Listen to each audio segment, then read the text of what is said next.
ہم سمجھتے ہیں کہ پارلیمنٹ ڈیسیژن لیتی ہے، لیکن اصل میں یہ ڈیسیژن پہلے سے ہی کہیں اور سے طے ہو کر آتے ہیں۔ پارلیمنٹ صرف انہیں اناؤنس کرتی ہے۔ 27th امینڈمنٹ کے بعد آرمی چیف کا رول فارملی اور لیگلی سب سے اسٹرانگ پوزیشن میں کنورٹ ہو رہا ہے۔ CJCSE کی پوسٹ کو ختم کیا جا رہا ہے اور یونیفائڈ کمانڈ کا مطلب ہے کہ ایک ہی پرسن سب فورسز کے اوپر ہوگا۔ یہاں ایک امپورٹنٹ چیز سمجھنی چاہیے کہ جب بھی کانسٹیٹیوشن چینج ہوتا ہے، اصل گیم ویزیبل اور انویزیبل پاورز کے بیچ میں ہوتی ہے۔ ویزیبل پاورز یعنی پارلیمنٹ اور منسٹرز، اور انویزیبل پاورز وہ انسٹیٹیوشنز ہیں جو انہیں چلاتے ہیں۔ اس امینڈمنٹ کے بعد پارلیمنٹ اور جوڈیشری دونوں ایک نئے ڈیپینڈنسی فیز میں چلے جائیں گے۔ پاور زیادہ سینٹرلائزڈ ہوگی اور سویلین کنٹرول اور بھی زیادہ سمبولک بن جائے گا۔ یہ امینڈمنٹ ایک شیڈو ریپبلک کا نتیجہ لگتی ہے۔ اس شیڈو ریپبلک سے مراد وہ انفارمل نیٹ ورک ہے جو پالیسی اور پاور دونوں ڈیسائیڈ کرتا ہے۔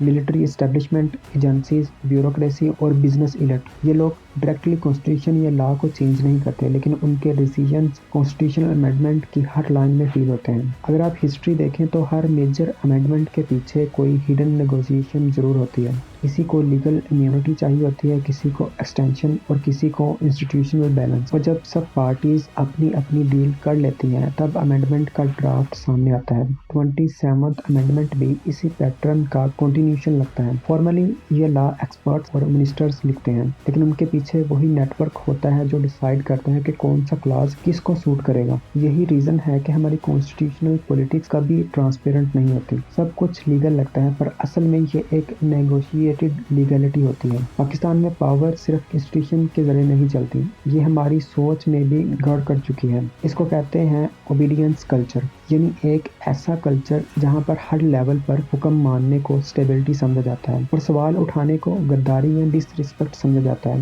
ہماری سوسائٹی میں بچپن سے ہی ایک کلچر بنتا ہے کہ اسکول میں ٹیچر کے رول کو کویسچن نہیں کرتے، فیملی میں بڑا ہمیشہ صحیح ہوتا ہے، ورک پلیس میں باس کے فیصلے پر ڈبیٹ نہیں کر سکتے، اور یہ عادت ہمارے دماغ میں ایک ڈیفالٹ سیٹنگ بنا دیتی ہے کہ اتھارٹی کو کبھی بھی چیلنج مت کرو۔ 27th امینڈمنٹ جیسے قانون صرف تبھی ممکن ہوتے ہیں جب سوسائٹی آلریڈی ٹرینڈ ہو کے اتھارٹی کو کویسچن نہیں کرنا۔ پارلیمنٹ نے پاس کیا تو شاید یہ صحیح ہی ہوگا۔ اس اوبیڈینس کلچر کی وجہ سے ریئل ڈیسیژن میکرز کو پبلکلی جسٹیفائی کرنے کی ضرورت نہیں پڑتی، کیونکہ اگر لوگ سوال کرنے کے عادی ہوتے تو کوئی بھی پاور سینٹر اتنی آسانی سے سسٹم کو کبھی ری ڈیزائن نہیں کر پاتا۔ یعنی اصل پرابلم صرف انسٹیٹیوشنز میں نہیں ہے، ہمارے مائنڈ سیٹ میں بھی ہے۔ ہم پاور سے اتنا انفلوئنسڈ ہو چکے ہیں کہ اوبیڈینس کو پیٹریوٹزم اور سائلنس کو ڈسپلن سمجھنے لگے ہیں۔ پاکستان میں پارلیمنٹ اب بھی ایگزسٹ کرتی ہے، لیکن اس کا رول ریپڈلی شرنک ہو رہا ہے۔ 27th امینڈمنٹ نے اس پروسیس کو اور فاسٹ کر دیا ہے۔ کانسٹیٹیوشنلی پارلیمنٹ سب سے پاورفل انسٹیٹیوشن ہے،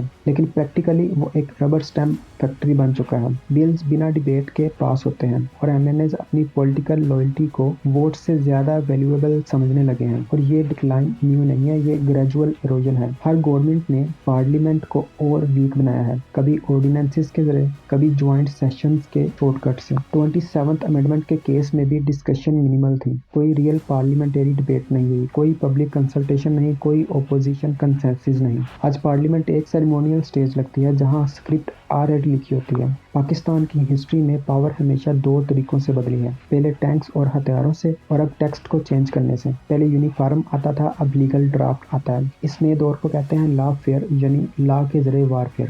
27th امینڈمنٹ اس لا فیئر کا ایک کلاسک ایگزامپل ہے۔ آج پاور حاصل کرنے کے لیے مارشل لا لگانے کی ضرورت نہیں ہے، کانسٹیٹیوشن کو بدلنے سے وہی ریزلٹس مل جاتے ہیں جو پہلے کو کرنے سے ملتے تھے۔ پہلے ہیڈ لائنز ہوتی تھی کہ کانسٹیٹیوشن کو سسپینڈ کر دیا گیا ہے، اب ہیڈ لائنز ہوتی ہے کہ ریفارمز پاس ہو گئی ہیں۔ لا فیئر کا سب سے ڈینجرس اسپیکٹ یہ ہے کہ یہ لیگل بھی لگتا ہے اور پیٹریوٹک بھی۔ پبلک کو لگتا ہے کہ سب کچھ کانسٹیٹیوشن کے مطابق ہو رہا ہے، لیکن اصل میں کانسٹیٹیوشن کو ہی ایک پاور ٹول بنا دیا گیا ہے اور ہر چیز کو نیشنل سیکیورٹی کے نام پر جسٹیفائی کیا جا رہا ہے۔